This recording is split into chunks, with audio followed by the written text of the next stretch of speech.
जो साबिक DGF ये है उनके भी कुछ इंकशाफात हुए हैं, तो आप कुछ इंकशाफात बहुत इंकशाफात किए उन्होंने। मेरी आप तो सुप्रीम कोर्ट से क्या तवक्को रखेंगे? मेरी तो जो यादाश्त जहाँ तक काम करती है, पाकिस्तान की 73 साल की तारीख में कभी किसी सिटिंग प्राइम मिनिस्टर, चाहे वो जाली ही क्यों ना हो या वो मुसल्लत शुदा ही क्यों ना हो, कभी किसी सिटिंग प्राइम मिनिस्टर के ऑफिस के अंदर इस किस्म के घिनौने जराइम का इर्तिकाब नहीं हुआ। इस किस्म की सफाक, जिसको कहते हैं माइंडसेट और सफाक प्लानिंग का इर्तिकाब नहीं हुआ, जिसकी बहुत मुस्तनद गवाही एक बार नहीं बार बार आई है। जो जस्टिस शौकत अजीज़ सिद्दीकी साहब हैं, उनकी गवाही जो है वो रिकॉर्ड पे है। अल्लाह ताला मग़फ़िरत करे अरशद मलिक साहब की, उनकी गवाही रिकॉर्ड पे है। और अब जो बहुत सीरियस और मेरा ख्याल है कि जो इल्ज़ामात अब लगे हैं, जो बशीर मेमन साहब की गवाही कल आई है, मैंने कभी पाकिस्तान की तारीख़ में ऐसा नहीं सुना।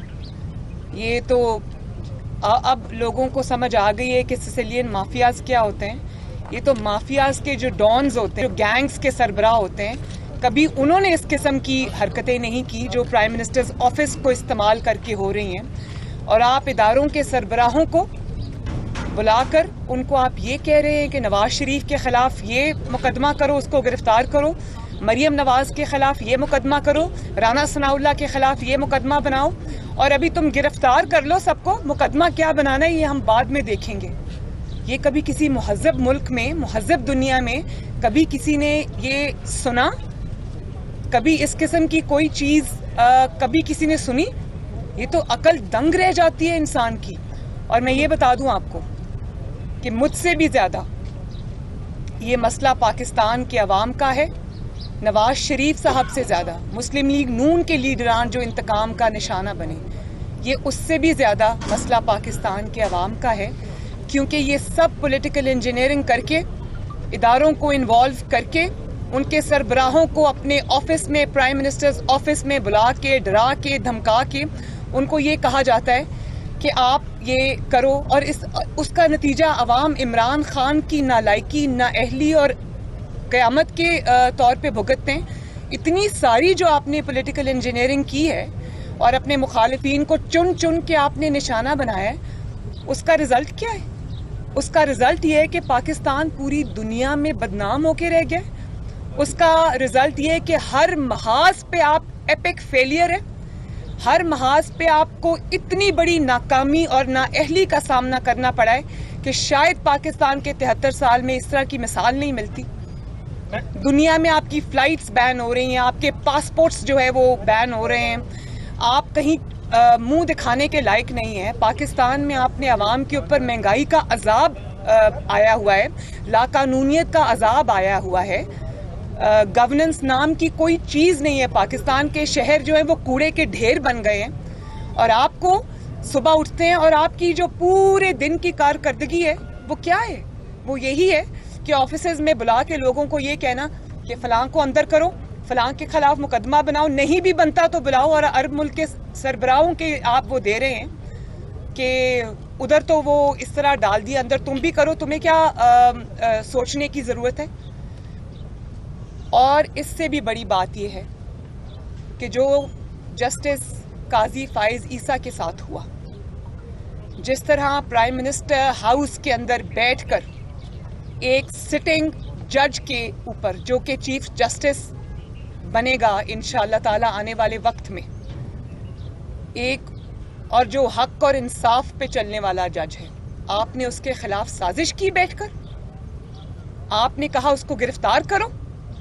कभी किसी ने ये सुना? ये बहुत संगीन मामला है और हम इसको ऐसे नहीं जाने देंगे। ये बहुत बड़ा मामला है। शायद पाकिस्तान की तारीख में ऐसा वक्त कभी नहीं आया। मुस्लिम लीग नून इसको नहीं जाने देगी। और मैं अदलिया से भी ये रिक्वेस्ट करूंगी कि इस मामले को खुद देखें। ये कोई छोटा इल्ज़ाम नहीं है। आज जस्टिस काजी फाइज ईसा कटहरे में खड़े थे, उनकी वाइफ सरीना ईसा कटहरे में खड़ी थी। जिस तरह से उनको लग़्व झूठे इल्ज़ामात का सामना करना पड़ा सिर्फ इसलिए कि उन्होंने फैज़ाबाद धरने का हक और सच पर मबनी फैसला दिया, तो आपको क्यों डर है इतना उन जजेस का जो हक और सच पर खड़े होते हैं? आपको इस तरह के जजेस क्यों चाहिए जिनको आप अपनी मर्जी के शौकत अजीज सिद्दीकी साहब भी खड़े हो गए, फाइज ईसा साहब भी खड़े हो गए, और मैं ये आज ये फ़ख्र महसूस करती हूँ कि उन्होंने खड़े होकर इस दहशतगर्दी का, रियासती दहशतगर्दी का मुकाबला करके, एक दहशतगर्द जो प्राइम मिनिस्टर हाउस में इस वक्त बैठा हुआ है, मुसल्लत है हम लोगों के सरों के ऊपर, उसकी साजिशों का मुकाबला करके उनको एक्सपोज किया और बहादुरी और जुर्रत से साजिश का मुकाबला किया और तमाम जजेस को और पाकिस्तान के अवाम को जो उनकी तरफ देख रही थी उनको सुरखरू किया। और अगर ये भी दब जाते, अपने लिए आवाज़ ना उठाते, लड़ते नहीं, जुर्रत ना दिखाते, तो ये भी आज इनका भी कहीं जिक्र ना होता। तो ये जो जुर्रत और बहादुरी उन्होंने दिखाई है, जो जुर्रत और बहादुरी नवाज शरीफ साहब ने दिखाई है, ये जानते हुए भी कि ये इंतकाम था, अपनी बेटी को लेकर आए इंग्लैंड से, अपनी मरती हुई बीवी को छोड़ कर आए और इस इंतकाम का सामना किया। आप मुझे ये बताएं कि जो बशीर मेमन साहब के इंकशाफात हैं वो तो आज आपके सामने आए ना। मुझे बहुत खुशी है कि कौम को एक एक चीज़ पता चल गई, और भी बहुत सारी गवाहियाँ आएंगी। अल्लाह ताला का निज़ाम है कि हाथ भी बोलते हैं, ज़ुबान भी बोलती है, आंखें भी गवाही देती हैं, तो गवाहियाँ तो बहुत आएंगी। और अभी आप हुकूमत में और आपके ख़िलाफ़ इतनी बड़ी बड़ी गवाहियाँ आ रही हैं, आप उस दिन का सोचें जिस दिन आपकी हुकूमत ख़त्म होगी, आपका हाल क्या होगा उस दिन। और एक सेकेंड, और मैं इंतकाम के आगे, हम तो पहले दिन से जानते थे ये इंतकाम है। जब पनामा का मुकदमा इन्होंने शुरू किया, हम उससे और धरने 2014 में जो धरने हुए थे, हम तब से जानते हैं ये क्या साजिश चल रही है। ये उसी साजिश की कड़ी है, उसी का सिलसिला है, और हम तब से जानते थे। लेकिन मुझे खुशी है कि आज पाकिस्तान का बच्चा पाकिस्तान का हर शहरी जान गया है कि इमरान खान किस किस्म की जहनीत का आदमी है। आपका वोट चोरी करके आया और मुसल्लत हुआ हमारे सरों पर, और उसके बाद उसने प्राइम मिनिस्टर हाउस जैसे जगह का, अपने ऑफिस का इस कदर गलत इस्तेमाल किया। तो ये जवाब उनको देना पड़ेगा। और मैं जुडिशरी से ये रिक्वेस्ट करूंगी कि जो काजी फाइज ईसा साहब के साथ हुआ, उनको तो इंसाफ मिला, आगे भी मिले, अल्लाह करे। और मैं ये भी रिक्वेस्ट करूं कि जस्टिस शौकत अजीज सिद्दीकी साहब को भी इंसाफ दिया जाए, उनकी बात भी सुनी जाए। उन्होंने सिटिंग जज होने के वक्त उन्होंने ये इंकशाफात किए थे। इसके ऊपर जुडिशल कमीशन बनना चाहिए, क्योंकि आज अगर कटहरे में शौकत अजीज सिद्दीकी साहब खड़े और जस्टिस काजी फाइज ईसा साहब खड़े, तो कल को कोई भी जज यहाँ पर खड़ा हो सकता है। तो सिर्फ इसलिए कि कोई जज जो है वो हक और इंसाफ पर चलने वाला है, उसको कटहरे में लाकर खड़ा कर दिया जाए, उसकी वाइफ को, उसकी फैमिली की तजलील की जाए, उनको अदालतों में घसीटा जाए। इस रविश को ख़त्म करना होगा। तो मैं जुडिशरी से ये रिक्वेस्ट करती हूँ कि इसके ऊपर जुडिशल कमीशन बनाएं, जो काजी फाइज ईसा साहब के केस में इमरान खान के ऊपर इल्ज़ामात लगें कि उन्होंने किस तरह उस साजिश को प्राइम मिनिस्टर हाउस में बैठ के तैयार किया, और किस तरह से उनके खिलाफ झूठा रेफरेंस दायर किया, और किस तरह से उनका पूरा करियर खराब करने की कोशिश की। पिटीशन भी डालेंगे। देखें, एक मिनट, पिटीशन हम अपने ऑप्शंस ओपन रख रहे हैं। हम पर कहा गया कि आप ये देखें कि मैं, जो अरशद मलिक साहब थे, जब उनकी वीडियो मेरे सामने आई तो मैंने वो कौम के सामने रखी। और इमरान खान साहब क्या कह रहे हैं? वो कह रहे हैं कि इसके ऊपर दहशतगर्दी का मुकदमा बनाओ। उनको ये कह रहे नहीं भी बनता तो बनाओ। अब मेरी एक बात सुने, दहशतगर्दी का मुकदमा मेरे खिलाफ बनता है या इमरान खान के ऊपर बनता है, जिसने ये इतनी बड़ी साजिश की? एक तो आपने जजेस को ब्लैकमेल करके गलत फैसले उनसे लिए, उनके करियर्स खराब किए, और ऊपर से आप ये कह रहे हैं कि जो उसको सामने लेकर आया, उसके ऊपर दहशतगर्दी का मुकदमा बनाओ, राना सनाउल्लाह को ड्रग्स के इल्जाम में अंदर करो, शहबाज शरीफ साहब को गिरफ्तार करो, नवाज शरीफ के ऊपर ये इल्जाम लगाओ, उसको बाद में देखेंगे क्या मुकदमा बनता है। गजब खुदा का, ये कोई बनाना रिपब्लिक है क्या? वहां भी ऐसा नहीं होता। आपने जहां तक पिटिशन की बात की, PMLN मशावरत कर रही है आपस में, हम इसको नहीं छोड़ेंगे। ये बहुत बड़ा और बहुत सीरियस केस है, हम इसको आखिर तक लेके जाएंगे। इसी केस में 5 साल की पूरी साजिश पिन्हा है, हम उसको सामने लेके आएंगे। लेकिन क्योंकि इसमें सुप्रीम कोर्ट के एक मुअज़्ज़ज़ तरीन जज हैं काजी फाइज ईसा, इसलिए सबसे बड़ी जिम्मेदारी इस वक्त अदलिया पर आयद होती है। अदलिया खुद इसका नोटिस ले और इस किस्म के इक़दामात को, इस किस्म की ज़हनियत को, इस किस्म के इंसानों को हमेशा के लिए उन पर पाबंदी लगनी चाहिए। मैडम ये बताइएगा कि पीपल्स पार्टी की जानिब से ये इल्ज़ाम लगाया जा रहा है कि मुस्लिम लीग नून जो है वो सिर्फ सिंध हुकूमत तोड़ना चाहती थी, अभी तक हम PDM में जो बाकी शामिल जमातें हैं उन्होंने इस्तीफे नहीं दिए, तो क्या उनका ये इल्ज़ाम दुरुस्त है? अगर पीपल्स पार्टी इस्तीफों में शामिल हो जाती तो इस वक्त तक की हुकूमत जा चुकी होती, इसलिए अब उनका ये कहना नहीं बनता। अगर PMLN या बाकी ऑपोजिशन इस्तीफे देगी और पीपल्स पार्टी इस्तीफे नहीं देती तो उसमें उस तरह वो जो हम उसके नतायज चाहते हैं वो नहीं आते। इसका मतलब तो इसलिए मेरा ख्याल है कि ये बहुत मुज़िका खेज बात है, ये मुझे इस किस्म की बातों का जवाब नहीं देना।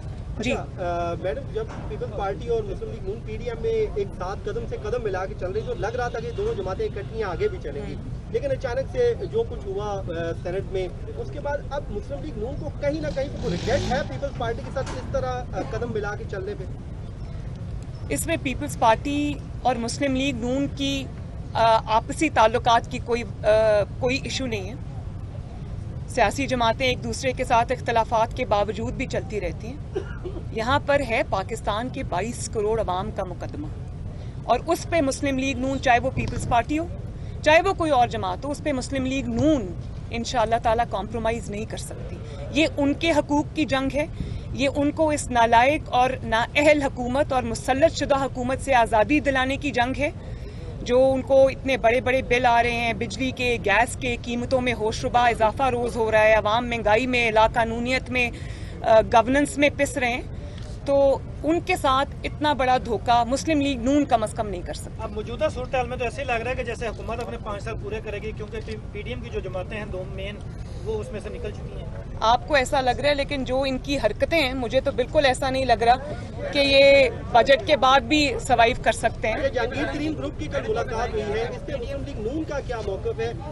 मुलाकात हुई है, उसमें जो मामला तय पाए हैं, आप समझते हैं कि इस मामले को किस तरह सेटल होना चाहिए? मैडम नहीं, इस सवाल का जरा पीछे से भी एक सेकंड, इस सवाल का मैं जवाब कल दे चुकी हूँ। हाँ जी, ये बताएं कि जब मैडम बनी थी तो ये इशारा दिया गया था कि जो आसिफ सलीम बाजवा साहब है उनके एहसासों के हवाले से PDM के प्लेटफॉर्म से अदलिया से रुजू किया जाएगा। आज आप कह रही हैं कि जो जस्टिस काजी फाइज़ का मामला है, बशीर मेमन साहब के जो इंकशाफात हैं, इसको भी आप जो है अधूरा नहीं छोड़ेंगे, तो उस मामले पर भी आसिफ सलीम बाजवा के मामले पर आपने अदालत से रुजू नहीं किया, PDM ने रुजू नहीं किया। क्या इस मामले पर जो आप कह रही हैं अपने लफ्ज़ों का पास रखेंगे, अदलिया से रुजू करेंगे? मैं हर बात में जो अकाउंटेबिलिटी का नैरेटिव है, चाहे वो मैं किसी जमात की बात नहीं करी, पूरे पाकिस्तान में वो तब तक इनकम्प्लीट रहता है, नामुकम्मल रहता है, जब तक आसिम सलीम बाजवा, जिसके ऊपर अरबों की करप्शन का इल्ज़ाम है, उनका मामला कोर्ट में नहीं आता। वो मरियम नवाज इस वक्त इस्लामाबाद में मीडिया से गुफ्तगू कर रही हैं। उन्होंने कहा कि अवाम के हुकूक पर मुस्लिम लीग नून समझौता नहीं कर सकती। यहाँ पर पाकिस्तान के अवाम का मुकदमा है, पीपल्स पार्टी और मुस्लिम लीग नून के आपसी ताल्लुकात का कोई इशू नहीं है। उन्होंने ये भी कहा कि पीपल्स पार्टी इस्तीफों में शामिल हो जाती तो अब तक ये हुकूमत जा चुकी होती। अदलिया खुद इसका नोटिस ले, इस तरह के इंसानों पर हमेशा के लिए पाबंदी लगनी चाहिए। ये बहुत सीरियस केस है, हम इसे आखिर तक लेके जाएंगे। और उन्होंने ये भी कहा कि जो उनकी हरकतें हैं, नहीं लग रहा ये बजट के बाद भी सर्वाइव कर सकते हैं। मरियम नवाज ने एक बार फिर से हुकूमत पर कड़ी तनकीद की है। मीडिया टॉक कर रही थी और सहाफ़ियों के जवाब देते हुए उन्होंने कहा कि अवाम के हुकूक पर मुस्लिम लीग नून समझौता नहीं कर सकती है। यहाँ पर पाकिस्तान के अवाम का मुकदमा है, पीपल्स पार्टी और मुस्लिम लीग नून के आपसी ताल्लुकात का कोई इशू नहीं है। पीपल्स पार्टी इस्तीफों में शामिल हो जाती तो अब तक ये हुकूमत जा चुकी होती। एक सहाफ़ी ने सवाल किया कि आपको क्या लगता है कि हुकूमत 5 साल अभी पूरे कर पाएगी या नहीं, तो उन्होंने कहा कि मुझे ऐसा बिल्कुल नहीं लगता, जो इनकी हरकतें हैं 5 साल पूरे नहीं कर सकती। उन्होंने साथ ही ये भी कहा कि ये बहुत अहम केस था और अदलिया खुद इसका नोटिस ले। इसके साथ साथ उन्होंने ये कहा कि दहशतगर्दी का मुकदमा मेरे खिलाफ बनता है या इमरान खान के खिलाफ। गज़ब खुदा का, क्या ये कोई बनाना रिपब्लिक है? यहाँ पर भी इस तरह के हालात नहीं होते जो इस वक्त पाकिस्तान में है। इसके साथ साथ उन्होंने ये भी कहा कि जो इनकी हरकतें हैं, नहीं लग रहा कि बजट के बाद भी सरवाइव कर सकते हैं। उन्होंने कहा कि हम पूरे पाकिस्तान का मुकदमा लड़ रहे हैं, 22 करोड़ अवाम का मुकदमा लड़ रहे हैं। पीपल्स पार्टी और मुस्लिम लीग नून के आपसी ताल्लुकात का कोई इशू नहीं है। मरियम नवाज इस्लामाबाद में मीडिया से गुफ्तगू कर रही थी और गुफ्तगू इस वक्त ख़त्म हो चुकी है। गुफ्तगू के बाद उन्होंने सहाफ़ियों के सवालात के जवाब देते हुए कहा कि यहाँ पर हम पाकिस्तान की अवाम का मुकदमा लड़ रहे हैं, 22 करोड़ लोगों का मुकदमा लड़ रहे हैं। उन्होंने कहा कि पीपल्स पार्टी और मुस्लिम लीग नून के आपसी ताल्लुकात का इस वक्त किसी किस्म का कोई इशू नहीं है। ये तमाम सियासी मामलात हैं और सियासी मामलात चलते रहते हैं, इख्तिलाफात आ जाते हैं, लेकिन इख्तिलाफात के बावजूद भी सियासी जमातें साथ साथ चलती रहती हैं।